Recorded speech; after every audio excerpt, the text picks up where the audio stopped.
Audiobook Top, your new home for the finest selection of audiobooks available anywhere. Welcome, my friends, to this chamber where echoes of timeless tales still linger. Tonight, we turn a most particular page, one that promises to unlock a whisper, a subtle shimmer woven into the very fabric of the bard's enduring magic. We speak now of Hook, Shakespeare's secret code. Now, before you conjure images of encrypted scrolls or hidden ciphers tucked between lines of iambic pentameter, let us adjust our lens. Shakespeare's code, you see, isn't one of substitution or transposition, but rather a profoundly human algorithm. It's the intrinsic language of the soul, rendered visible, audible, unforgettable. His hook isn't merely an opening line, though heavens, what openings he gives us! When sorrows come, they come not single spies, but in battalions. Or the chilling, stark command of the witches fair is foul, and foul is fair. No, his hook is far more insidious, far more encompassing. It's the very current asterisk that electrifies his world and pulls us, willingly, into its storm and its calm. Consider, if you will, the first breath of any Shakespearean play. It is never a gentle introduction. It is a plunge. You are dropped into a world already teeming with tension, with a question begging an answer, a conflict already brewing beneath a deceptively placid surface. From the very first muttered oath, the first whispered secret, the first comedic misstep, he doesn't just introduce characters, he introduces circumstance. He doesn't merely tell you what's happening, he makes you feel the imminent happening. His secret code, then, begins with empathy. It's the understanding that within each of us resides a king and a beggar, a lover and a villain, a fool and a philosopher. He doesn't just craft characters, he excavates archetypes from the collective human unconscious. Think of Hamlet's existential torment, a question so universal it has been uttered in countless tongues across centuries. Is it not our own wavering resolve, our own grappling with purpose and meaning, that makes his soliloquy eternally resonate? We are Hamlet, in that moment. We are confronted with the vast, terrifying freedom of choice, or the terrifying weight of inaction. And just like that, we are hooked, pulled into the maelstrom of his mind, unable to look away. This, my dear listeners, is the true secret code, his uncanny ability to distill the chaotic, swirling emotions of life into language so precise, so beautiful, yet so utterly raw, that it pierces through the armor of time and culture. It's the rhythm of his verse, mimicking the natural cadences of human speech, yet elevated to a poetic grandeur. It's his profound grasp of dramatic irony, the exquisite agony of knowing more than the characters, yet being powerless to intervene.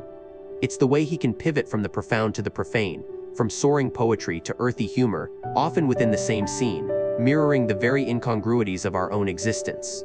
His prose, often given to the common folk, is sharp, witty, and grounded, while his blank verse elevates the grand pronouncements of kings and lovers, creating a dynamic interplay that mimics the very tapestry of life itself, where the mundane and the magnificent often stand side by side. His code invites participation. It compels us not just to observe, but to engage. We don't merely watch his characters. We become their confidantes, their judges, their silent accomplices.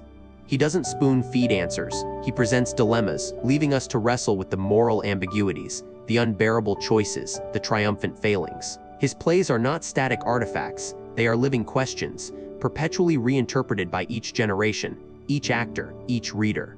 The code unlocks itself anew with every encounter.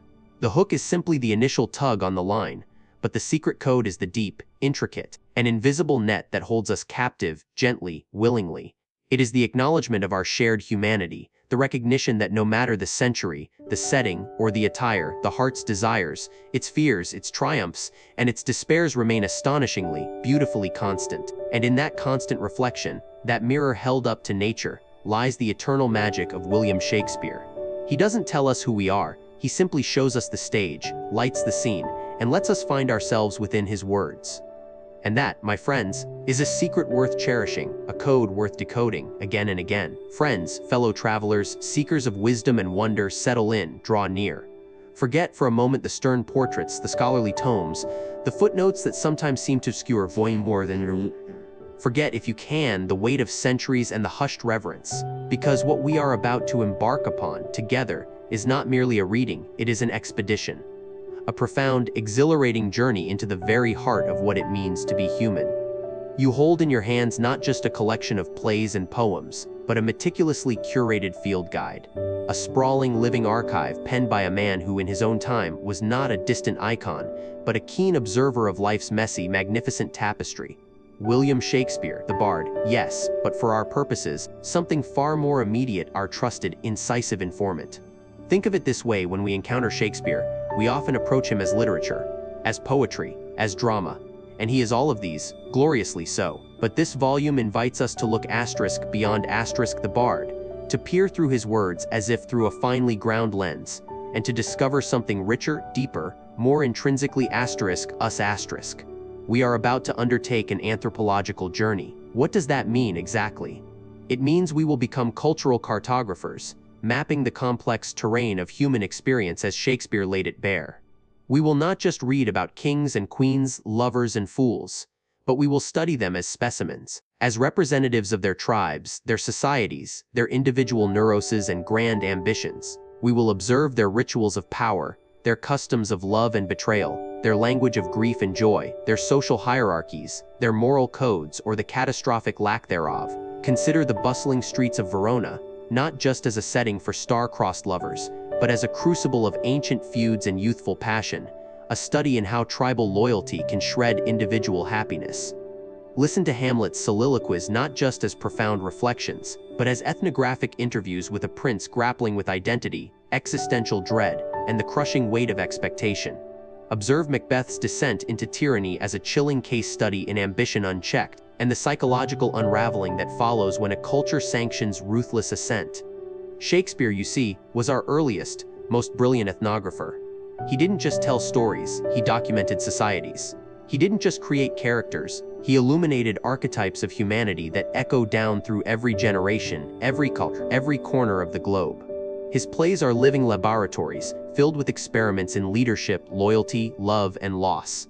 His sonnets distilled essences of human yearning and mortality. And the beauty of this journey is that you are not just a passive reader.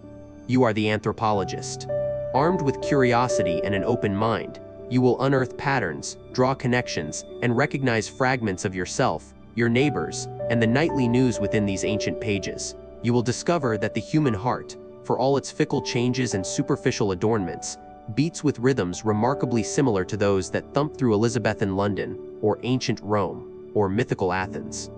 So, let us shed the academic robes, and instead, don the explorer's hat, sharpen your senses, prepare to witness the raw, unfiltered truth of human nature, unburdened by time or geography. The journey ahead is not merely through the works of a literary giant, but through the enduring, captivating landscape of ourselves. Turn the page, my friend. The expedition begins. Welcome, dear reader, to the grand tapestry of human experience woven by the Bard, William Shakespeare. Our journey begins not with a gentle prelude, but with a visceral plunge into the very heart of human desire, that potent, often destructive force we call ambition. It's a force that propels kings to greatness and devils to damnation, a subtle whisper that becomes a roaring tempest within the soul. Tonight, we dissect its anatomy, examining two of Shakespeare's most compelling and terrifying specimens: Macbeth, the thane-turned-tyrant, and Richard III, the crooked king. Imagine, if you will, the wind-swept heath of Scotland. A brave general, Macbeth, fresh from battle, his sword still stained with the blood of his country's enemies, encounters three hags. Their prophecies, whispered like venomous secrets into his ear, ignite a spark. All hail, Macbeth, thou shalt be king hereafter. A mere suggestion, a tantalizing possibility, yet it lands in fertile ground. Macbeth is not inherently evil, he is, initially, a man of conscience, albeit a susceptible one. The seed of ambition is sown externally, by fate, or perhaps by mischief, but it finds root in his own latent desires. He wrestles with it. His imagination, that powerful engine of both creation and destruction, already leaps to murder. His mind is a battleground, where honor and a terrifying yearning for power wage war. Enter Lady Macbeth, his fiend-like queen. She is the catalyst, the forge that hardens his wavering will. She scoffs at his milk of human kindness, shames him, taunts him into action. When you durst do it, then you were a man. Her ambition is bolder, more ruthless, untainted by the moral qualms that plague her husband. Together, they plot the unthinkable, the murder of their king, Duncan, a benevolent ruler, under their own roof. The deed is done, and with it, Macbeth plunges into a maelstrom of paranoia, sleeplessness, and further bloodshed. He becomes a prisoner of his own ambition, haunted by Banquo's ghost, driven to slaughter innocents to secure a crown that offers only torment. His descent is tragic, a brave man undone by a fatal flaw, a story of how a single ambitious act can unravel a soul, leading to tyranny, isolation, and ultimately, a desolate end. Now shift your gaze across the channel, to the tumultuous court of England, where a very different kind of ambition festers. Meet Richard, Duke of Gloucester, soon to be Richard III. Here, the ambition is not merely a spark ignited by prophecy, nor is it fanned by a formidable spouse. It is a cold, calculated, and deeply ingrained malignancy. Richard is born deformed, cheated of feature by dissembling nature, and he openly declares his villainy, reveling in it. I am determined to prove a villain. There is no internal struggle here, no moral quandary. He wears his malevolence like a comfortable cloak. Richard's ambition is a performance, a grand macabre play where he is both director and star. He doesn't just want the crown, he relishes the intricate, deceptive dance required to seize it. He manipulates, flatters, lies, and murders with a chilling theatricality, delighting in his own cleverness. He woos Lady Anne over the coffin of her husband, whom he murdered. He dispatches his brother Clarence to the Tower. He eliminates his nephews, the young princes in the Tower, with a chilling efficiency. His mind is a weapon, his words, poisoned arrows. Where Macbeth is driven by fear and a tormented conscience after his initial transgression, Richard is powered by an almost gleeful contempt for humanity and an unshakable belief in his own superiority. He is ambition unchained, pure, and unadulterated, finding joy in its own cruel execution. Both men achieve their ambition, grasping the coveted crown. But what price do they pay? Macbeth gains a crown fruitless and a barren scepter, haunted by his deeds, isolated, seeing shadows and hearing voices. His reign is brief, bloody, and ends in utter ruin, his head severed. Richard, too, achieves the throne, but his reign is equally short and violent, culminating in the cry, a horse, my kingdom for a horse!" As he falls on Bosworth Field alone and abandoned, betrayed by his own ruthlessness. The anatomy of ambition, then, reveals a dual nature. In Macbeth, we see its seductive power, its ability to corrupt a noble spirit, and the subsequent psychological torment it inflicts. It's a cautionary tale of how external suggestion and internal weakness can lead to a tragic fall. In Richard III, we witness ambition as an inherent, almost primal force, a conscious choice to embrace wickedness, to sculpt one's destiny through cynical manipulation and remorseless cruelty. It's a stark portrayal of evil for evil's sake, wrapped in the glittering lure of power. Shakespeare, through these two magnificent villains, doesn't merely show us ambition, he allows us to feel its insidious grip, to understand its multifaceted allure and its devastating consequences. Whether sparked by fate or born of innate malice, unchecked ambition invariably leads to isolation, paranoia, and ultimately, destruction. Their stories are not just historical footnotes, but timeless mirrors reflecting the darker corners of our own human hearts, reminding us that the pursuit of power, when divorced from morality, is a journey into the abyss. Ah, dear reader, pull close now, for we embark upon a journey into the heart's most perplexing domain, the labyrinth of love. Shakespeare, that master cartographer of human emotion, laid out its twisting paths, its dazzling dead ends, and its startling revelations with an unparalleled hand. In this chapter, we find ourselves ensnared in two of his most iconic tangles, each revealing a different facet of love's bewildering power. First, let us descend into Verona, a city simmering with ancient feuds and the fresh heat of young passion. Here under the stars, blooms a love so fierce, so instantaneous, that it defies logic and social decree. We speak, of course, of Romeo and Juliet. Their story is a supernova of affection, born in a single glance across a crowded hall. "Did my heart love till now?" Romeo muses, and in that moment, the world shifts. Juliet, equally captivated, returns his gaze with a fire that burns away centuries of enmity. Their love is a desperate sprint against time, a defiant whisper against the roaring storm of their family's hatred. They are two souls, perfect complements, drawn together by a force that feels less like choice and more like destiny. But this isn't simply a tale of romance, it is a profound exploration of love's urgency, its impulsiveness, and its tragic blindness. Shakespeare shows us how love, when pure and unadulterated, can be utterly heedless of consequences.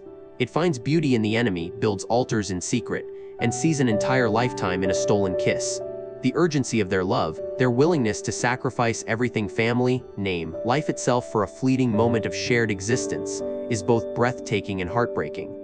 It's a love that leaps before it looks, trusting implicitly in its own divine rightness, even as the world conspires to tear it asunder. The labyrinth for Romeo and Juliet is a narrow, accelerated path leading to an inevitable, sorrowful end, where love's ultimate expression becomes a shared descent into eternal slumber.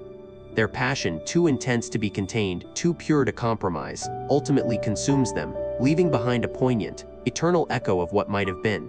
It is love as a grand, devastating gamble. Yet, as with all master storytellers, Shakespeare invites us to turn the page, and the tone shifts dramatically, though the theme remains steadfast. From the sun-drenched, blood-stained streets of Verona, we are transported to the moonlit, mist-shrouded woods outside Athens, where love dons a jester's cap and tumbles through a comedic maze of mistaken identities and magical mischief. Welcome to A Midsummer Night's Dream *. Here the labyrinth is not born of feuding families, but of capricious fairies and the fickle heart itself. We meet Hermia and Lysander, deeply in love, fleeing into the forest to escape Athenian law and Demetrius, who also loves Hermia. But Demetrius is pursued by Helena, who loves him with an unrequited devotion.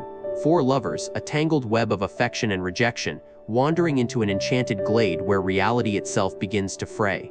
Puck, that mischievous sprite, armed with a potent love juice, turns the course of affection on its head. Suddenly, Lysander despises Hermia and adores Helena. Then Demetrius, too, falls for Helena, leaving poor Hermia bewildered and alone. This is love as a grand, delightful absurdity. It's a whimsical journey through misunderstanding, where affection is less a choice and more a magically induced delirium. The lovers' protestations, their earnest declarations, their furious accusations all are rendered hilarious by the audience's knowledge of Puck's invisible hand. Shakespeare, with a twinkle in his eye, asks us, how much of our love is true, innate desire, and how much is mere circumstance, suggestion, or even some unseen, irrational influence? The forest, with its twisting paths and deceptive shadows, becomes a literal metaphor for love's bewildering nature. Lovers are led astray, their eyes and hearts deceived, only to find themselves, by dawn's light, resorted and returned to their proper pairings, as if by some cosmic reset button. No grand tragedy here, but a profound comedic insight. Love is often blind, frequently foolish, and occasionally, utterly nonsensical. It can be manipulated, confused, and made to leap to the most ludicrous conclusions, yet it invariably finds its way, sometimes by magic, sometimes by sheer happenstance, to a conclusion that feels, somehow, right. Thus, we see two sides of the same bewildering coin. In Verona, love's labyrinth is a direct, desperate sprint to a tragic fate, fueled by passion and societal conflict. In Athens, it's a meandering, moonlit stroll through folly, guided by sprites and the shifting winds of desire. Both portray love as an immense, often irrational force, capable of soaring to divine heights or plunging into ludicrous depths. Shakespeare invites us to walk these paths, to feel the pangs of heartbreak and the delight of absurdity, and to emerge with a deeper, richer understanding of this most human, most perplexing, and most enduring of emotions. The labyrinth of love, it seems, has countless entrances and equally countless, often surprising, exits, and we, dear reader, are forever drawn to explore its enigmatic turns. Ah, friends, pull closer, for tonight we delve into a wondrous masquerade, a grand cosmic joke, where Shakespeare, the consummate magician, reveals the very threads from which we weave our sense of self.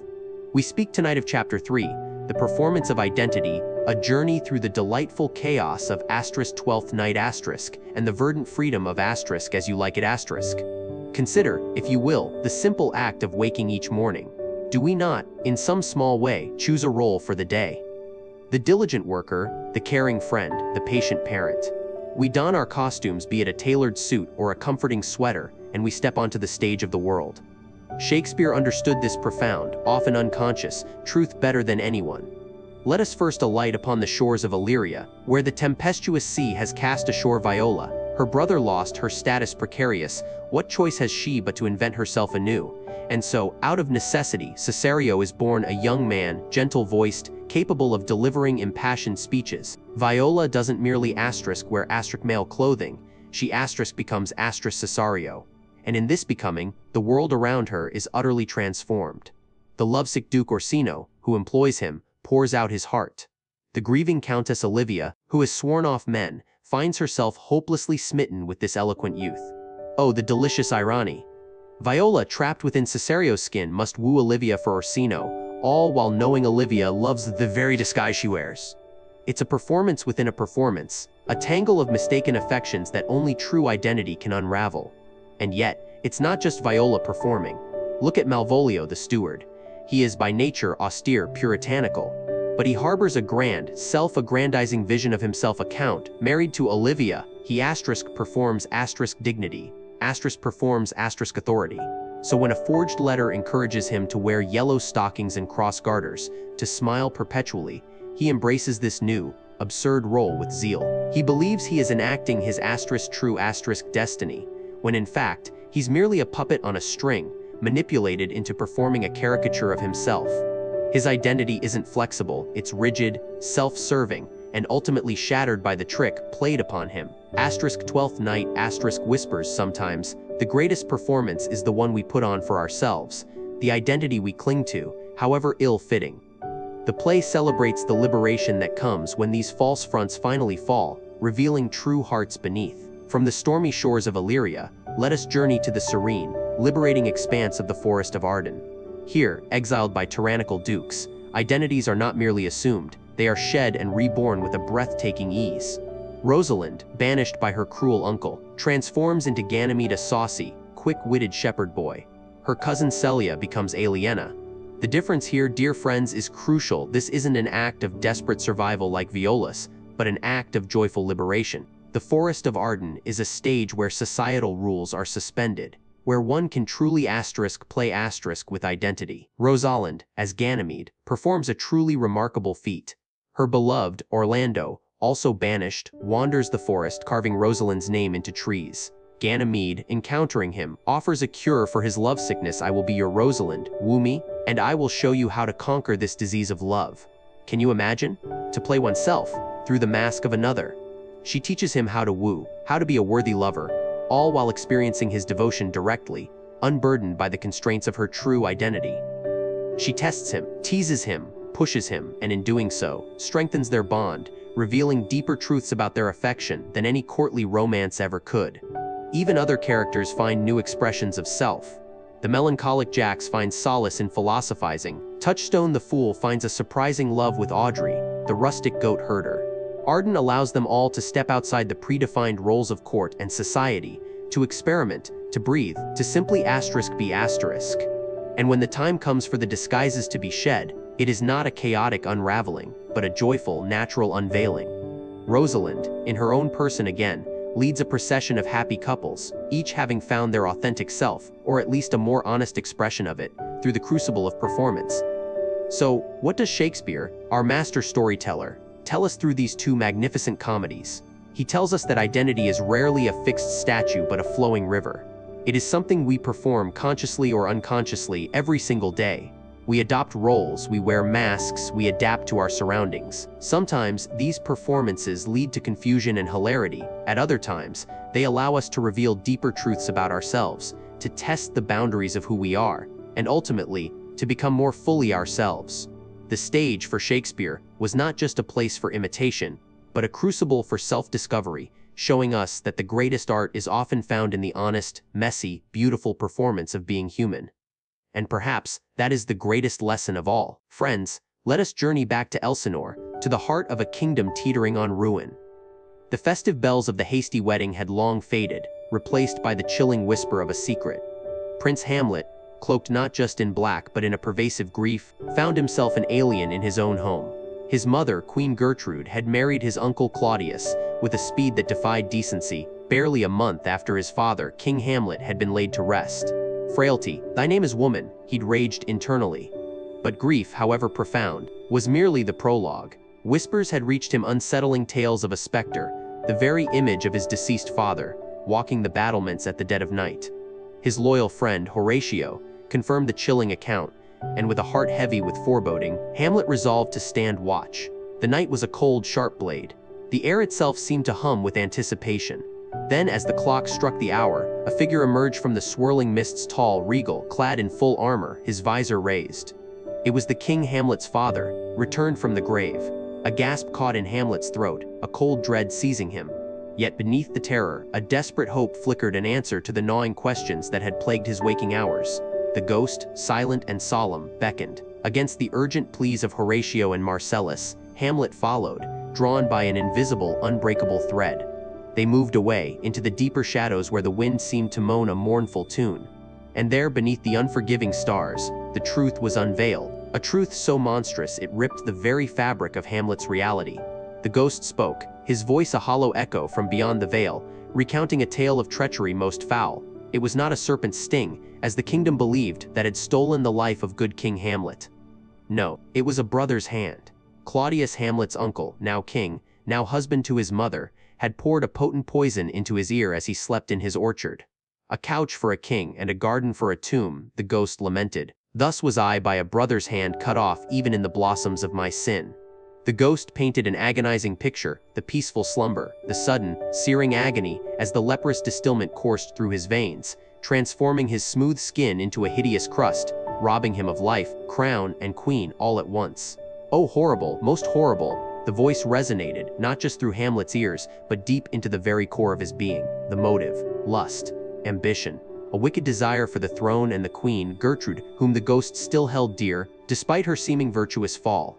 Taint not thy mind, the spectral father commanded, nor let thy soul contrive against thy mother aught. Leave her to heaven. His revenge was to be directed solely at Claudius, the treacherous, incestuous, murderous beast. Hamlet stood transfixed, a silent scream tearing through his mind. The world, once skewed, now shattered into a million poisoned fragments. His uncle, his stepfather, the man who sat upon his father's throne and shared his mother's bed, was a regicide, a fratricide. The foundations of his kingdom, his family, his very understanding of good and evil, crumbled to dust. Remember me, the ghost's final words echoed, a solemn injunction, a sacred burden. When Hamlet rejoined Horatio and Marcellus, his face was a mask of fevered intensity. He swore them to secrecy, extracting their solemn oath upon his sword, a chilling, almost desperate plea for silence as the ghost's voice rumbled beneath the earth, urging them to swear. His behavior was erratic, almost manic, a glimpse into the antic disposition he would soon adopt, a cloak of madness to hide a deeper, more terrible purpose. Left alone, under the vast, indifferent sky, Hamlet's mind raced, a tempest of conflicting emotions. "Oh, all you host of heaven! Oh, earth! What else? And shall I couple hell?" He cried, his words a desperate prayer, a terrible question. The memory of his father, the image of his murderer, the betrayal of his mother, it all congealed into one searing imperative. He would remember. He would avenge. Thus, friends, the specter of revenge took root in Hamlet's soul, not as a choice, but as a destiny thrust upon him. The path ahead was dark, winding, fraught with peril and madness, but for Hamlet, there was now no turning back. The curtain had fallen on his innocence, and risen on a tragedy that would echo through the ages. Welcome, my friends, to a deeper dive into the human heart, where the most precious commodities aren't gold or jewels, but the invisible threads that bind us: trust, and its devastating inverse, betrayal. Think of trust as a currency, traded in promises, shared vulnerabilities, and unspoken certainties. It builds empires and families, allows us to sleep soundly, and lends weight to every word we speak. But like any currency, it can be counterfeited, devalued, and utterly destroyed. Shakespeare, our eternal guide, understood this dynamic perhaps better than anyone, laying bare its intricate mechanics in the lives of his unforgettable characters. Let us begin with the stark, heartbreaking tragedy of Othello*. Here we witness the purest form of this currency's theft, orchestrated by a master thief of the soul, Iago. Othello, the noble Moor, is a man of immense stature, a respected general whose life is built on honor and straightforward dealings. He is, crucially, a man who trusts implicitly, perhaps even naively, those he holds dear. His love for Desdemona is boundless, his faith in his friends absolute. He has built a fortress of love and reputation, brick by brick, with trust as its mortar. Iago, however, sees this fortress not as a monument but as a target. He doesn't seek Othello's ducats. He covets something far more valuable: Othello's peace, his love, his very sanity. Iago understands that to destroy a man like Othello, one must first dismantle his trust. He begins, subtly, by sowing seeds of suspicion, whispering poisonous insinuations about Desdemona's fidelity. He weaponizes Othello's love, twisting its intensity into a breeding ground for jealousy. He creates false evidence: a dropped handkerchief, a fabricated conversation, making Othello's precious currency of trust in Desdemona seem utterly worthless, a mere counterfeit. The erosion is excruciating to watch. Othello, convinced by Iago's insidious logic and manufactured proof, sees his beautiful, devoted wife not as his love, but as a traitor, a deceitful harlot. His trust in her, once absolute, now crumbles to dust, replaced by a searing, consuming rage. The cost of this betrayal, orchestrated by Iago and internalized by Othello, is catastrophic. Desdemona's innocent life extinguished by the very hands that once caressed her, and Othello's own eventual suicide, his world utterly obliterated by the revelation of Iago's perfidy. The price paid for Iago's cynical manipulation is nothing less than complete devastation. Now, let us shift our gaze from the private, romantic betrayal to the public, political theater of Julius Caesar *. Here, the currency of trust is exchanged not between lovers, but between leaders, citizens, and the very fabric of the Roman state. Caesar, a man of immense power and ambition, trusts those closest to him, particularly his friend Brutus. He sees Brutus as a noble Roman, a man of integrity, a trusted confidant. But the conspirators, driven by fear of Caesar's rising power and a fervent, albeit misguided, belief in the preservation of the Republic, see Caesar's ambition as a threat. Their betrayal is not born of personal malice like Iago's, but of a different, more complex conviction. Brutus, the moral core of the conspiracy, agonizes over his choice. He loves Caesar, but he loves Rome more. His trust in Caesar as a friend is outweighed by his perceived duty to prevent Caesar from becoming a tyrant. This is the moment where the currency of personal loyalty clashes violently with the currency of civic duty, and the latter, in Brutus's mind, must prevail. The assassination of Caesar is the ultimate act of political betrayal. Et tu, Brute. Caesar's dying words are not a curse, but an expression of profound shock, a shattering realization that even his most trusted friend has turned against him. The betrayal, committed in the name of liberty, plunges Rome into chaos. The trust between leader and led is shattered, and civil war erupts. The currency of stability, order, and peace is squandered, replaced by bloodshed and factionalism. Brutus, despite his noble intentions, pays the ultimate price, his ideals leading to his own downfall and the very tyranny he sought to prevent. In both Othello and Julius Caesar *, Shakespeare illustrates that trust is the invisible scaffolding upon which human relationships and societies are built. And betrayal, in its myriad forms, whether malicious deceit or misguided conviction, acts as a demolishing ball, bringing down everything it touches.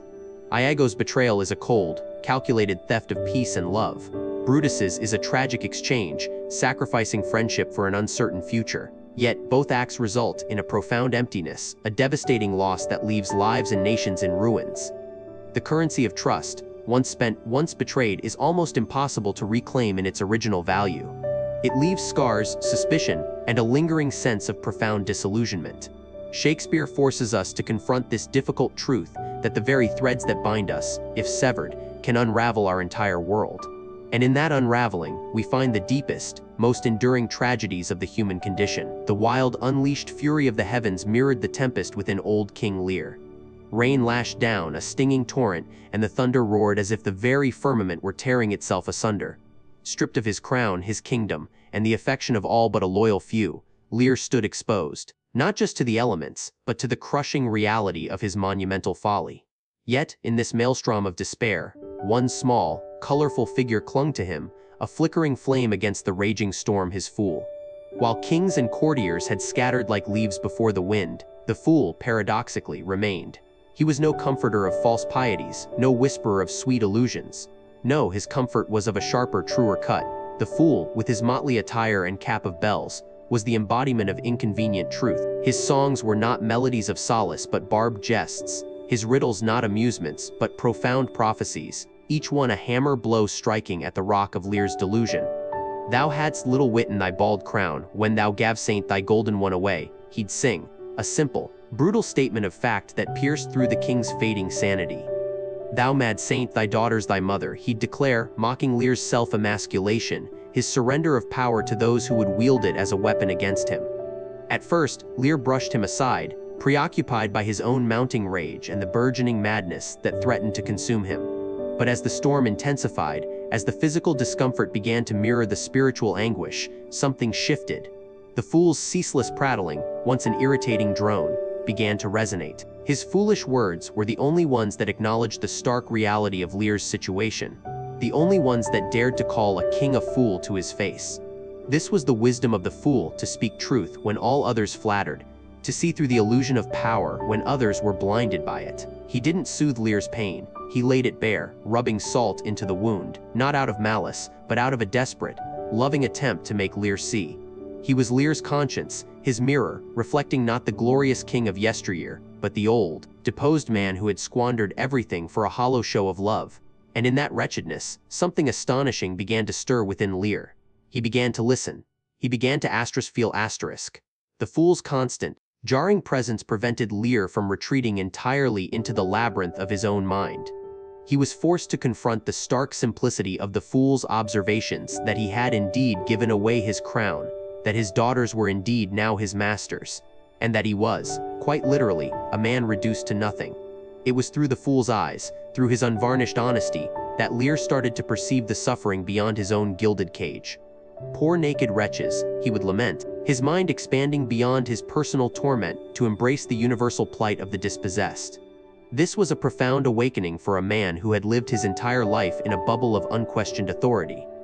The fool, with his simple, brutal insights, was the unlikely catalyst for this transformation, chipping away at Lear's colossal ego until a flicker of true empathy, true wisdom, began to glow.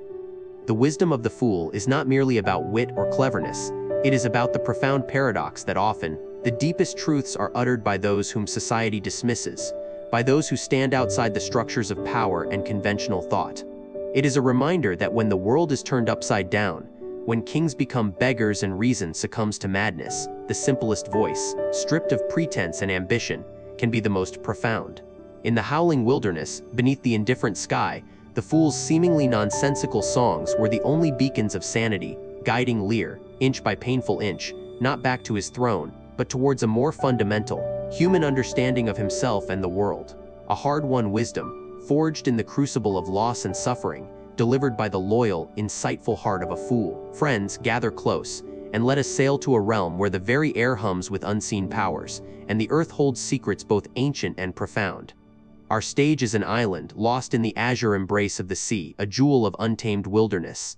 It is here that the great storm, a tempest of Prospero's own making, casts the sophisticated world of Milan upon the raw, elemental heart of nature. Prospero, once Duke of Milan, now a solitary sorcerer, embodies civilization exiled. He brings with him the knowledge of books, the discipline of magic and art born of human intellect and will to this pristine world. His daughter, Miranda, is the living bridge between these two realms, naturally innocent, a blossom of the island, yet nurtured by her father's civilized instruction. She sees the storm, a man-made chaos, and feels the primal pang of nature's suffering, lamenting, "Oh, I have suffered with those that I saw suffer." Her empathy is pure, untainted by courtly intrigue. But the island holds older inhabitants, creatures of its very essence. There is Ariel, a spirit of air and freedom, ethereal and swift, a servant bound by Prospero's spell but yearning for release. Ariel is nature's delicate beauty, its unseen forces, its responsive magic. Then there is Caliban. Caliban! He is the earth itself, coarse and unrefined, the island's aboriginal child. Prospero sought to civilize him, taught him language, offered him shelter. But Caliban, in his raw, instinctual nature, rebelled against this imposition. "You taught me language," he snarls, "and my prophet aunt/is, I know how to curse." Here lies the stark conflict: civilization attempting to tame nature, and nature, resentful, recoiling into its inherent wildness, viewing the gift of language as merely a tool for rebellion. Prospero, for his part, sees Caliban as a thing of darkness, a monster, justifying his enslavement. Each side perceives the other as monstrous. The arrival of the shipwrecked Milanese further intensifies this theme. Here are the true products of civilization: King Alonso, burdened by grief and guilt, the cynical conspirators, Antonio and Sebastian, who, even amidst a miracle, plot treachery, their ambition undimmed by the island's natural wonder. Their minds, warped by courtly power struggles, cannot appreciate the simple majesty around them. They see only opportunities for gain or threats to their status. Yet, among them is Gonzalo, the honest old counselor. He dreams aloud of a utopian commonwealth on this island, a natural society free from laws, trade, riches, and sovereign authority, a pure, uncorrupted state mirroring the Garden of Eden. No occupation, all men idle, and women too, but innocent and pure. His vision, however beautiful, is immediately mocked by Antonio and Sebastian, who represent civilization's inherent cynicism and self-interest. They scoff at the very idea of a world without their contrived hierarchies. Then there is Ferdinand, a prince, flung ashore alone. He meets Miranda, and their love blossoms with a speed and purity that feels utterly natural, untouched by the machinations of the court. Yet even this seemingly natural union is carefully orchestrated by Prospero, a master manipulator employing his magic, his art, to achieve a civilized reconciliation. Is their love truly natural, or a product of Prospero's civilized design? The boundaries blur. Caliban, meanwhile, finds new civilized masters in the drunken butler Stefano and the jester Trinculo. In a grotesque parody of courtly ambition, Caliban bows to these buffoons, eager to overthrow Prospero and reclaim his island. Their drunken, crude plotting mirrors the more sophisticated, yet equally base, treachery of Antonio and Sebastian, highlighting how even nature can be corrupted by the worst aspects of civilization. As the threads of Prospero's intricate web tighten, he brings all parties to account. He could unleash his vengeance, letting nature's raw justice take its course. But he pauses. His magic, a tool of power, has served its purpose. He chooses mercy over retribution, forgiveness over eternal damnation. The rarer action is slash in virtue than in vengeance, he declares. In this profound moment, Prospero, the embodiment of civilized intellect, recognizes the limits of his art and the greater wisdom in human compassion. He renounces his rough magic, buries his staff, and drowns his book deeper than did ever plummet line. He frees Ariel, allowing the spirit to return to its natural state. He pardons his enemies, choosing to restore the civilized order of Milan, albeit a wiser, humbler order. And Caliban. He is left to the island, perhaps to reclaim his dominion, having learned a bitter lesson about worshipping fools. I'll be wise hereafter, he vows, and seek for grace. So, as the ships set sail for Milan, we are left to ponder the enduring tension. The island remains untamed, yet forever changed by human encounter. Civilization, with its artifice, its laws, its ambitions, its capacity for both good and evil, must ever grapple with nature, raw and powerful, beautiful and dangerous. The Tempest does not offer a simple victory for one over the other, but a poignant understanding that humanity, in its quest for order, must find a delicate balance with the wild heart of the world, and indeed, with the wild heart within itself. Good evening, my friends, and welcome back to our Fireside Chronicle. Draw closer, if you please, for tonight we speak of a wonder, a magic perhaps, that predates all our modern marvels, yet holds more power than any silicon chip or soaring rocket. Tonight, we speak of language, and not just any language, but the very crucible in which William Shakespeare forged immortality, the Sonnets. Imagine, if you will, a world utterly devoid of permanence. A vibrant bloom withers in a day. A majestic oak eventually crumbles to dust. A passionate whisper, once uttered, vanishes into the indifferent air, leaving no trace. This, in essence, is the relentless march of time, isn't it? Everything beautiful, everything beloved, everything true, seems destined for the grave of forgetfulness. It's a primal fear, as ancient as humanity itself, the gnawing dread of being lost, of what we cherish being lost to oblivion. Now, picture a master craftsman, not one who works with wood or metal, but with the very stuff of thought, the raw material of human connection words. This craftsman, William Shakespeare, looked at the fleeting beauty of a young man, the fierce devotion of a lover, the cruel inevitability of age, and he simply refused to let them dissipate. He saw the gaping maw of oblivion and, with audacious genius, decided to build a bridge across it. The sonnets, my dear friends, are not merely poems.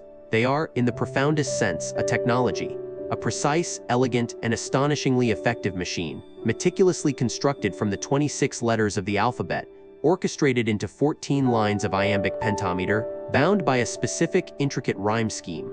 Think of it, a deliberate construction, an engineering marvel designed to perform a singular, profound function, to arrest time, to embalm beauty, to make love echo through centuries. Like a perfectly engineered timepiece, built not just to tell time, but to defy its passage. Consider the meticulous structure, 14 lines. Not 13, not 15. Each line a steady heartbeat of 10 syllables, mimicking the natural rhythm of speech, yet elevated, made resonant. The intricate dance of the rhymes abab CD CD FGG isn't just for musicality, it's a binding agent, a structural support that holds the entire edifice firm. It's like the intricate joinery in a master carpenter's work, designed to stand against the gnawing tooth of ages. Each quatrain presents an idea, a development, a challenge, until the final couplet delivers its powerful, often surprising, resolution, a punch, a summary, an eternal truth, sealed with the final rhyme. Shakespeare understood that if you want a thought, a feeling, a person to truly endure, you couldn't just whisper it. You had to carve it.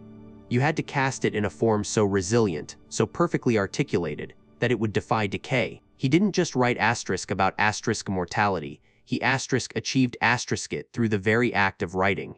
He turned transient breath into everlasting brass, ephemeral passion into imperishable ink. So long as men can breathe or eyes can see, he declared in his 18th sonnet, with the quiet confidence of a god shaping worlds, so long lives this, and this gives life to thee. Here, he isn't merely hoping, he is asserting a truth made real by his linguistic alchemy. The sonnet itself is the vessel, the time capsule, the eternal monument, a testament to his engineering prowess with words.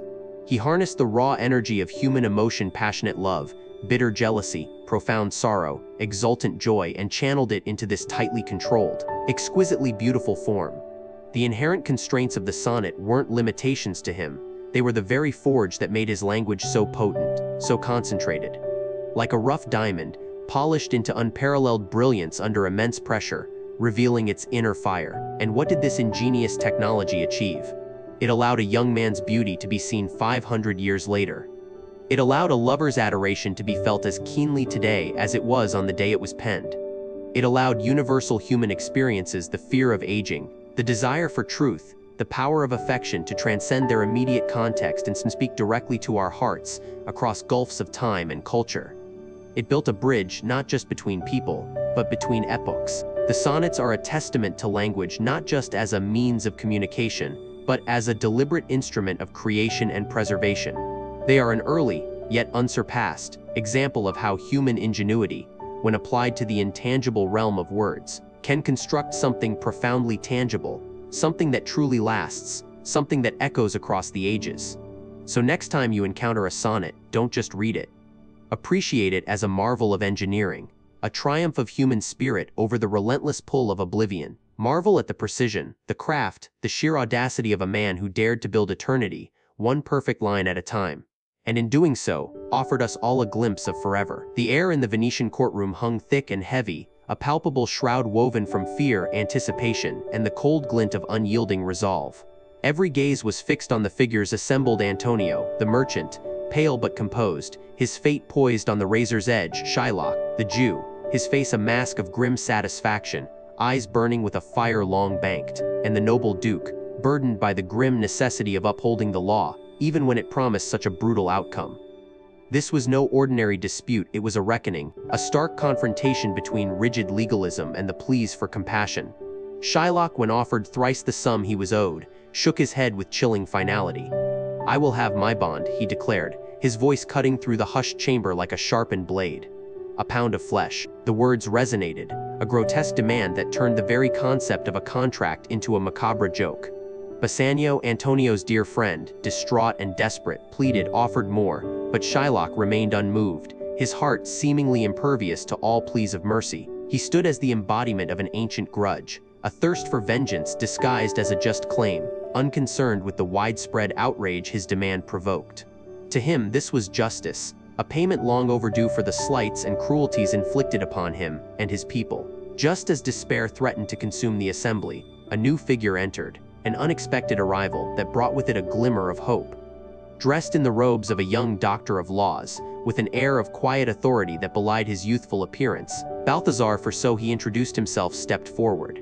This was, of course, Portia, the Lady of Belmont, disguised and driven by love and loyalty to save Antonio. Her very presence, a beacon of intellect and resolve, instantly shifted the oppressive atmosphere, injecting a renewed sense of purpose into the flagging spirits of Antonio's friends. Her voice, clear and melodious, first sought the path of mercy, painting its virtues with eloquence that could move mountains. "The quality of mercy is not strained," she began, her words a gentle cascade of reason, arguing for compassion as a divine attribute, a blessing to both giver and receiver.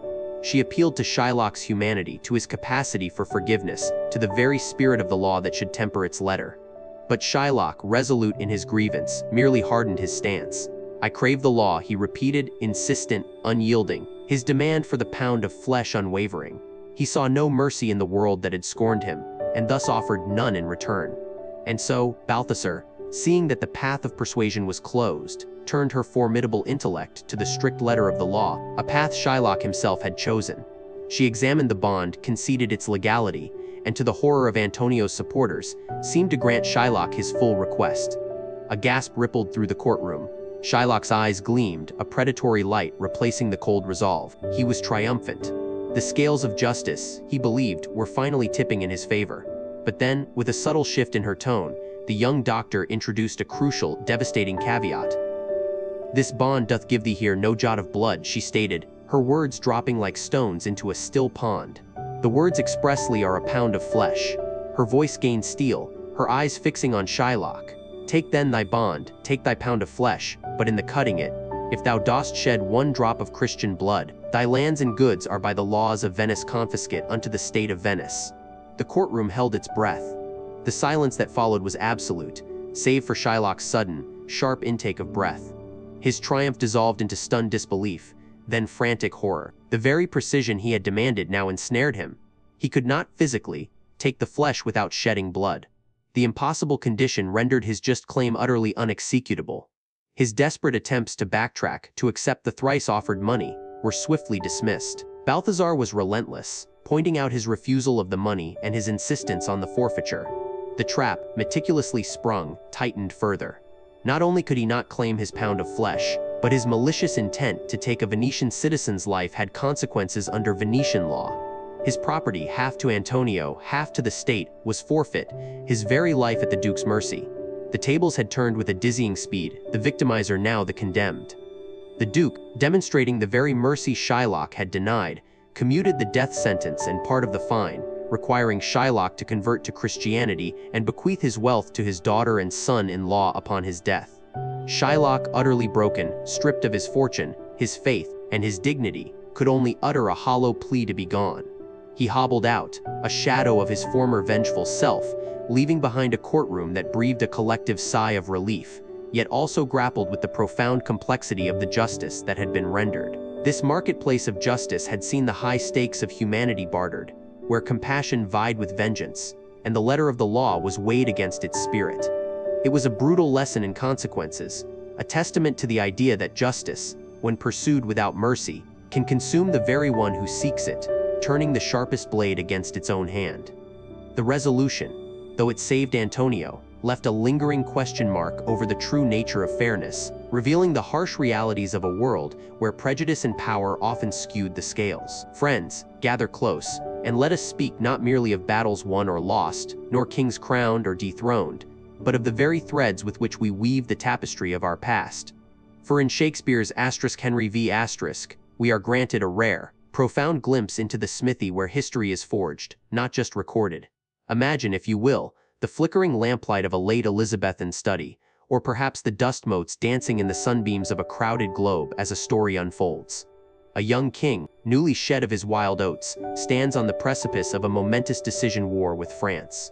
But a king, even one as charismatic as Henry, cannot simply declare war on a whim. No, a king must justify it. And here, our master playwright shows us the initial strokes of the hammer on the anvil. We witness the meticulous, almost serpentine arguments of the Archbishop of Canterbury, twisting ancient lineage and Salic law into a righteous claim. Is it truth? Is it cunning? Shakespeare doesn't judge, he reveals . He shows us the careful construction of a narrative, a divine sanction, meticulously crafted to steel the will of a nation and soothe the conscience of a monarch. This isn't history being discovered, it is history being commissioned . But the forging is not a solitary act, nor is it universally accepted. For every pronouncement from the throne, there are the quiet murmurings in the camps, the doubts harbored by the common soldier. Remember the night before Agincourt, the king disguised, walking among his men. He overhears their anxieties, their fears, their raw, unvarnished questions about the morality of war, the burden of innocent blood. If the cause be not good, muses one soldier, the king himself hath a heavy reckoning to make. This is the subtle friction, the resistance to the official narrative. Shakespeare, with his unparalleled empathy, reminds us that the grand sweep of history often glosses over the personal cost, the dissenting voice, the unheroic truth known only to those who live and die by the king's decree. The historical narrative, we realize, is often a selective memory, carefully curated to serve a purpose. And then, the masterstroke. The moment that enshrines the king, the battle, and the very concept of English valor in the annals of legend, the St. Crispin's Day speech. Against overwhelming odds, amidst mud and despair, Henry stands before his meager band. He doesn't recount dry facts or legal justifications now. He invokes brotherhood, immortality, and the enduring power of a shared story. "We few, we happy few, we band of brothers," he proclaims, etching a vision of glory so potent, so utterly irresistible, that it transcends the immediate horror of war. He promises them not just victory, but remembrance. He offers them a place in a story that will be told from this day to the ending of the world. This is not just leadership, it is the ultimate act of historical alchemy, transforming fear into courage, defeat into destiny, and a bloody skirmish into an eternal epic. He doesn't just win the battle, he writes the history of it, dictating its shape, its meaning, its very essence, before the first arrow has flown. The play concludes with victory, a French queen, and the promise of a united future, a triumphant narrative seemingly complete. Yet, Shakespeare, with his characteristic foresight, adds a poignant epilogue. Henry VI, in infant bands crowned king of France and England, did this glory lose. He subtly reminds us that even the most brilliantly forged history is subject to time's relentless chisel. The narrative woven with such eloquence and blood can unravel, leaving us to ponder the fragility of legacy and the continuous reforging of our understanding. Henry V*, then, is more than a historical play. It is a profound meditation on the construction of history itself. It teaches us that history is not merely a collection of events, but a story, crafted and told, often by the powerful, to shape perception, inspire action, and secure legacy. And in Shakespeare's hands we, the audience, become witness not just to the king's triumphs, but to the very act of his becoming a legend, a process as deliberate and artful as any play ever staged. It makes us question, what stories do we tell about our past, and for what purpose? What truths do they highlight, and what shadows do they cast? For the forging of history, Shakespeare shows us, is a ceaseless human endeavor. The Taming of the Shrew*, a title that, even centuries later, can raise hackles and spark fervent debate. It's a play often viewed through the lens of its most provocative scenes, dissected for its gender politics, and frequently dismissed as a relic of a bygone era. Yet, if we lean a little closer, if we listen with an ear attuned not just to the clamor of the stage, but to the silent hum of human nature, we find a profound, albeit uncomfortable, exploration of what I call the politics of conformity. Imagine Padua, a city bustling with learned gentlemen and marriageable daughters. And then, there is Katharina, eldest child of the wealthy Baptista. Kate, as she is known, refuses to play the demure game. She wields her sharp wit, and even sharper tongue like a weapon, striking out at a world that seems to demand nothing less than a shrinking, silent docility from its women. Her younger sister, Bianca, is the very embodiment of this desired conformity, gentle, beautiful, courted by many. Kate, by contrast, is a social pariah, her independence a defiant rejection of the carefully constructed social order.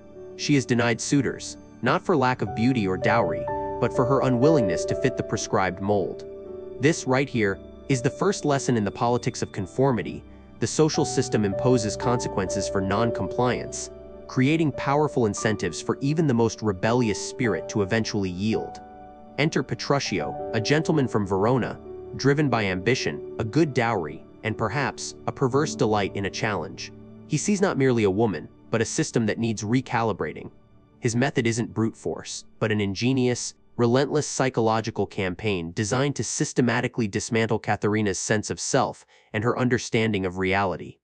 He meets her fire with an even greater blaze, mirroring her every outburst, praising her gentleness when she is at her most furious, denying her every reality until she is utterly disoriented. The wedding scene is a masterpiece of public humiliation and disruption, forcing Katharina to confront the chaos her own defiance once wrought, but now amplified by Petruchio's deliberate outrageousness. He claims her as his property, literally carrying her off, a clear statement of the power dynamic he intends to enforce. At his country house, Petruchio's taming regimen begins in earnest.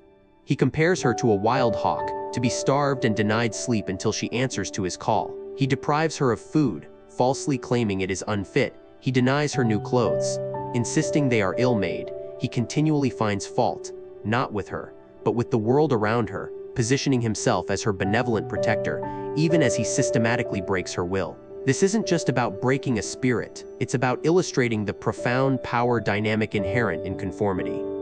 Petruchio strips Kate of her agency, her self-definition, until the path of least resistance indeed. The only path to any semblance of peace or societal reintegration is to align herself completely with his perception, his will. The critical turning point arrives on the road back to Padua. Petruchio declares the sun is the moon, and demands her agreement. She resists initially, but faced with the threat of returning to his isolated, chaotic world, she capitulates. "I know it is the moon," she states. Then, he claims an old man is a young woman, and again she must agree. "Pardon, old father, my mistaking eyes," she declares, even embracing the stranger as if he were a maiden. This isn't merely submission, it's a public performance of conformity. She is learning to speak the language of power, to outwardly assent to an imposed reality, regardless of her inner convictions. This act secures her passage back into society, back to her father's house, and back to a world where she can exist within the established order. And then, that infamous final speech. Her pronouncements on a wife's duty, on the inherent weakness of women, on the natural order of male supremacy. Is it genuine conversion? Is it the complete shattering of her spirit? Or is it, perhaps, the ultimate act of conformity, a performance so utterly convincing that it wins the game? She has learned the rules, not just of Petruchio's house, but of the wider patriarchal society. She has understood the politics of it all, the unspoken agreement that grants a woman her place, her protection, her sustenance, in exchange for her submission to the established order. It's a bitter pill perhaps, but a pragmatic choice that brings her newfound respect from the other characters, a stark contrast to her initial ostracization. She has achieved peace, not through defiance, but through mastery of the system. This play, therefore, isn't simply a historical curiosity about outdated gender roles. It forces us to ask, what do we conform to today? What are the unspoken rules of our workplaces, our communities, our social circles? What price do we pay for non-conformity? And what rewards await those who play by the rules, even if they inwardly chafe? The shrew in each of us that rebels against arbitrary authority or suffocating expectation faces its own versions of Petruchio, demanding that we bend, that we yield, that we learn the language of the dominant culture to survive and thrive. The politics of conformity are as old as society itself, a complex dance between individual will and collective expectation. Shakespeare, as always, holds up a mirror, not just to a problematic past, but to an enduring human dilemma. He asks us to grapple with the uncomfortable truth that sometimes, to gain a measure of peace, or power, or even just a voice within the system, we must first learn its language, internalize its rhythms, and perhaps, perform its rituals of conformity.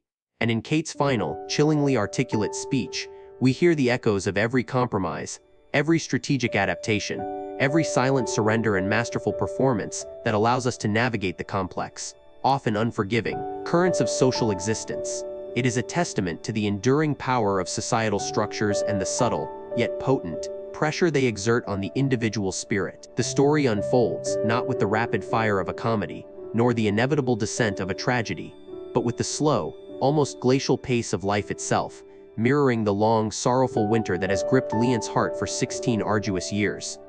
We left him, a king in penance, haunted by the specters of his own making, his court a silent monument to his monumental folly. But time, that great healer, and fate, that master weaver, were not idle.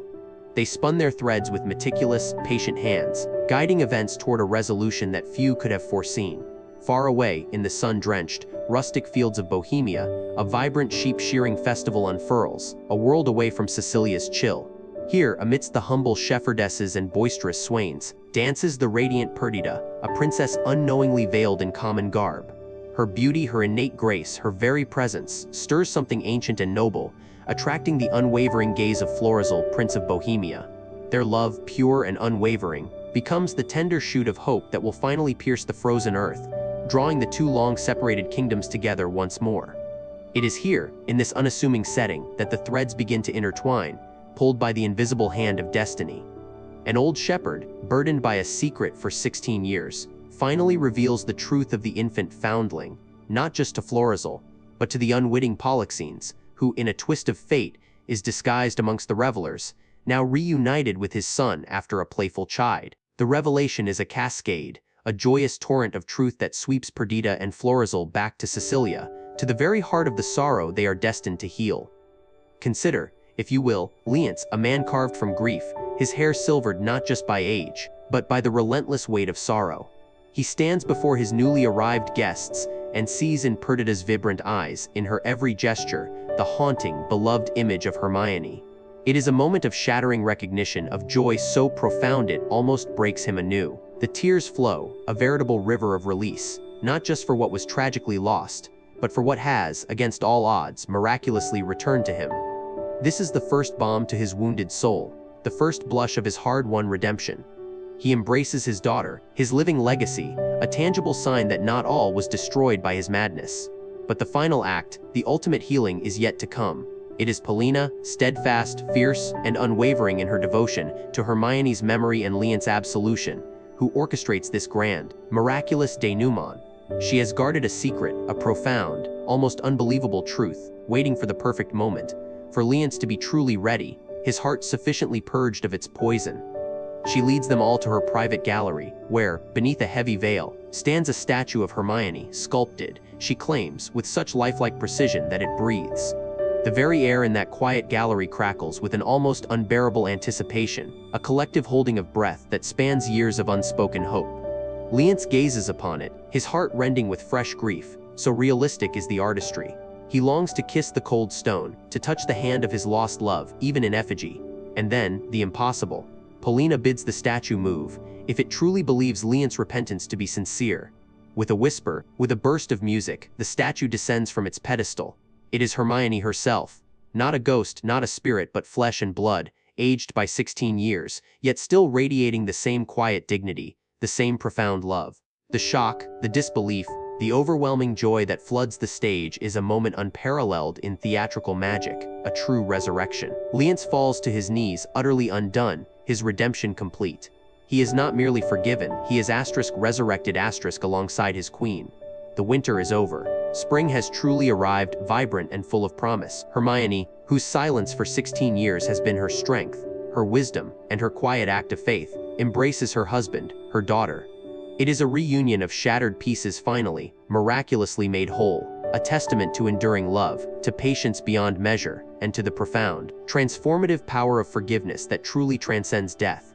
The play concludes not with a dramatic flourish, but with a quiet, profound sense of peace. Perdita and Florizel are betrothed, ensuring the legacy of both kingdoms, uniting them in love and hope.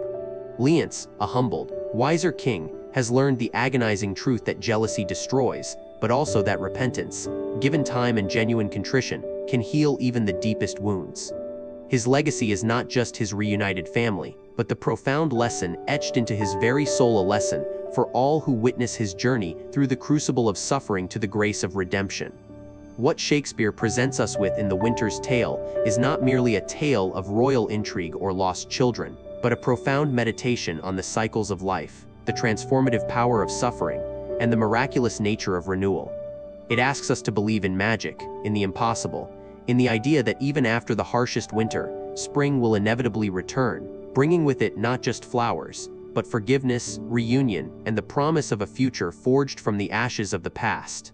It is a final curtain that falls not on an ending, but on a glorious, hard-won new beginning, reminding us that even in the bleakest winter, the promise of spring, and the redemption it brings, is ever present. Ah, dear reader, lean closer, for I have a tale not of ancient kings or star-crossed lovers, but of a journey far more intimate, a journey into the very heart of understanding.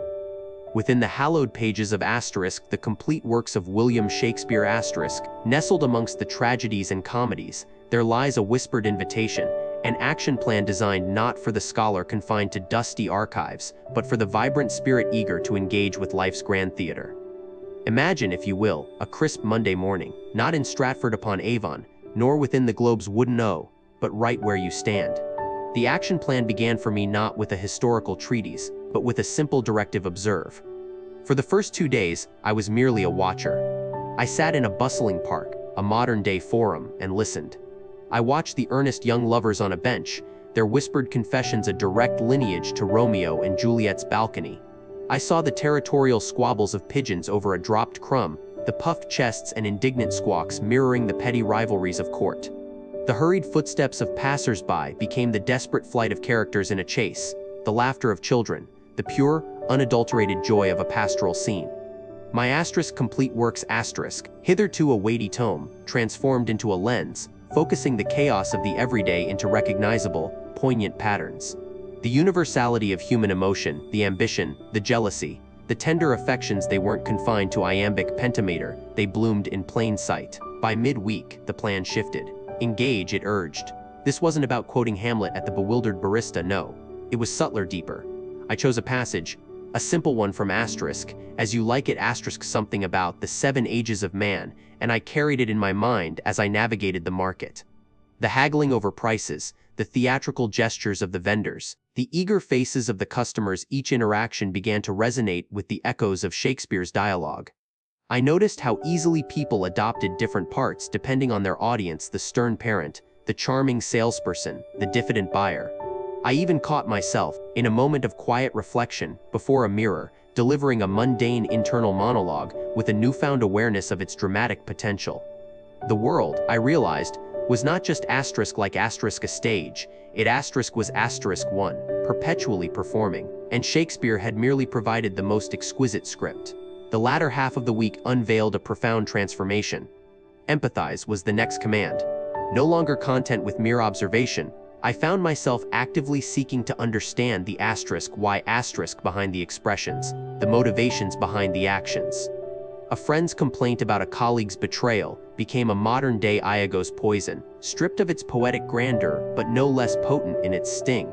A family's struggle over a difficult decision evoked the tragic dilemmas of Lear, or the Brutus torn between loyalty and principle. Shakespeare's characters ceased to be distant figures from history and became archetypes walking among us, their ancient struggles played out in contemporary garb.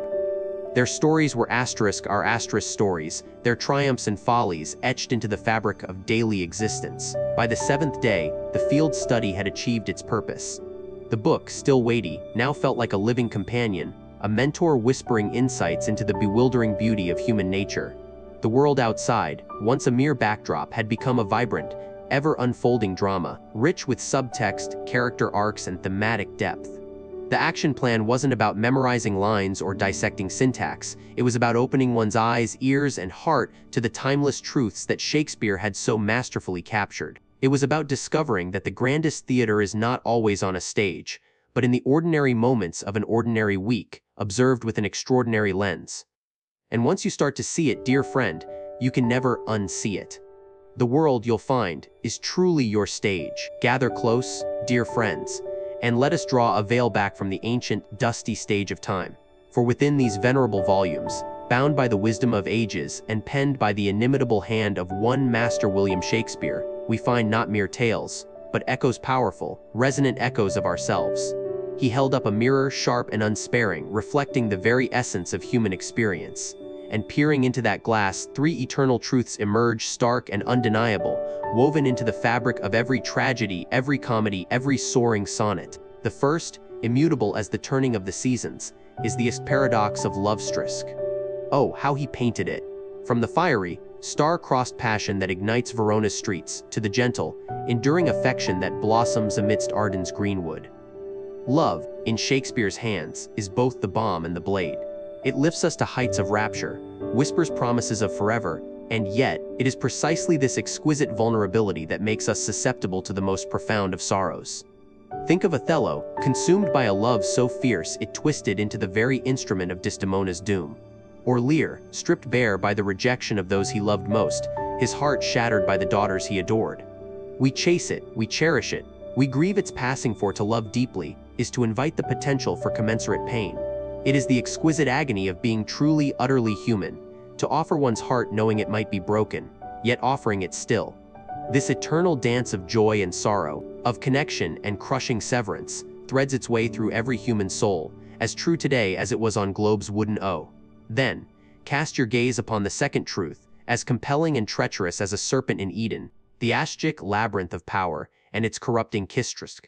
How many kings, queens, and would-be rulers has Shakespeare dragged from their thrones, their hands stained, their souls scarred, by the very authority they craved, from the ambitious thane who murders sleep to seize a crown, only to find it a crown of thorns and terrors, to the Roman general whose soaring ambition leads to his own bloody betrayal.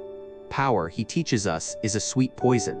It promises glory, security, control, but all too often delivers isolation, paranoia, and an insatiable hunger for more. It distorts perception, blinds judgment, and tempts even the noblest of hearts to commit acts of monstrous cruelty. The thirst for dominion, for unchallenged authority, corrupts the very wellspring of humanity, turning benefactors into tyrants, friends into enemies. It is a siren song that has lured countless souls to their ruin, leaving behind a trail of devastation and the chilling whisper of what might have been, had humility and wisdom prevailed. And finally, my dear listeners, we arrive at the third, perhaps most profound truth. The Ashkst echo of our being Ashksk, the transient nature of existence, the relentless march of time, and our eternal struggle for identity and meaning within its fleeting span. All the world's a stage, he famously declared, and we, mere players, making our entrances and exits. This truth speaks to our mortality, to the inevitability of the grave, to the undiscovered country from whose bourne no traveler returns. Hamlet's eloquent despair, contemplating the skull of Yorick, reminds us of the fragility of life, the swift passage from vibrant being to silent dust. Yet, amidst this awareness of our finite existence, there is a profound urge to be asterisk, to leave a mark, to understand who we are before the curtain falls. We grapple with choices, with destiny, with the roles we are given and the roles we forge for ourselves. The fleeting beauty of youth, the slow decay of age, the relentless tick-tock of the clock all serve to underscore the preciousness of the here and now, urging us to seek meaning, to strive for virtue, to create beauty, before the last scene of all ends this strange, eventful history. It is the whisper of the wind through autumn leaves, a poignant reminder that while our individual lives are but a breath, the human spirit, with its capacity for wonder, sorrow, and defiance, endures. So there you have them, these three timeless pillars, the aching beauty of love and loss, the perilous allure of power, and the profound, fleeting drama of our own existence. Shakespeare, with his boundless insight, did not merely describe them, he made us feel them, in the marrow of our bones. He shows us that though kingdoms rise and fall, though fashions change and languages evolve, the core truths of the human heart remain eternally the same. And it is in recognizing these truths, not just in his pages, but in ourselves and in the world around us, that we truly begin to understand the enduring genius of the bard, and the enduring miracle of being human. Ah, my friend, you stand at a peculiar precipice, do you not? A crossroads where the mundane whispers cease, and the grander symphony of existence begins to swell. Look upon this city, dreaming with 1,000 ardent hearts. Stories, oh stories, wait patiently to be born. But our tale today begins not in quiet contemplation. It begins with a joyous clamor stirring the very stones of this ancient metropolis. Cross the river with me, to the Southwark side. For there, a beacon of human passion burns, a wooden O holding more magic than all the alchemist's dreams, the globe. Can you hear it, even now? The distant echo of laughter, thundering applause, the vibrant cry of an actor seizing a moment by the throat. It's a sound that calls, a siren song of profound possibility. Perhaps you have merely observed, sitting among the groundlings, butchers, lords, scholars, all united by the stage's spell. You felt recognition when a soliloquy mirrored your heart's anguish, tasted triumph, or the bitter draught of tragedy. In those moments, did not a spark ignite, a tiny flame whispering, could I not also contribute to this great fire? The company of players is no mere collection of individuals. It is a living organism, a tapestry woven from disparate, essential threads, each contributing to the whole. Consider the actor, vessel of words. Behind him, the playwright, architect of worlds, whose quill summons kings and clowns. Beside him, the costumer, whose nimble fingers breathe life into velvet. Below him, the musician, whose lute sets the drama's pulse. And above all, the theater itself, timber and thatch, painted heavens and echoing yard, built by hands understanding storytelling's sacred trust. This call to action is not merely an invitation to don a costume. It is a summons to an endeavor far grander than oneself. An appeal to spirits yearning for expression, hearts beating with human drama. Do you possess a soul-stirring voice? A nimble wit for words? A body conveying unspoken emotions? Or a keen mind to shape a tale, giving it wings? Shakespeare's company, the Lord Chamberlain's men, later the King's men, was built on shared passion, a collective dedication to human artistry. They faced ridicule, censorship, plague. Yet they persisted. Why? They understood storytelling was not just entertainment, it was essential. It was how society understood itself, grappled with fears, celebrated joys, and dared to dream beyond its limitations. To join such a company is to commit to tireless work, endless rehearsal, triumph, and tribulation. It means sharing meals and successes, learning, pushing boundaries, forging bonds stronger than kinship. It means immersing yourself in the text, plumbing its depths for universal truths. It means giving yourself over to the moment, the audience, the sacred contract between storyteller and listener. The stage, my friend, is not merely a platform, it is a crucible where character is tested, a mirror reflecting humanity in all its complexity. To be part of the mechanism holding that mirror aloft, illuminating those truths, that is a purpose worthy of a lifetime. So, as dawn paints the eastern sky, do you feel the pull? Does the faint echo of hark or exit, pursued by a bear, stir something ancient within? That undeniable urge to contribute your unique spark to this collective flame. This is the call, not from a king, but from the heart of human creativity. It asks not for obedience, but passion. Demands not servitude, but dedication. It invites you to step beyond quiet observation, cast off the spectator's cloak, and become a vital thread in the grand, unfolding drama of human experience. The company awaits. Not just historical players, but the timeless spirit of collaboration, artistry, and storytelling. Will you answer its call? Pick up the quill, step upon the boards, lend your voice to the chorus. Will you join the company? The stage is set. The curtain rises.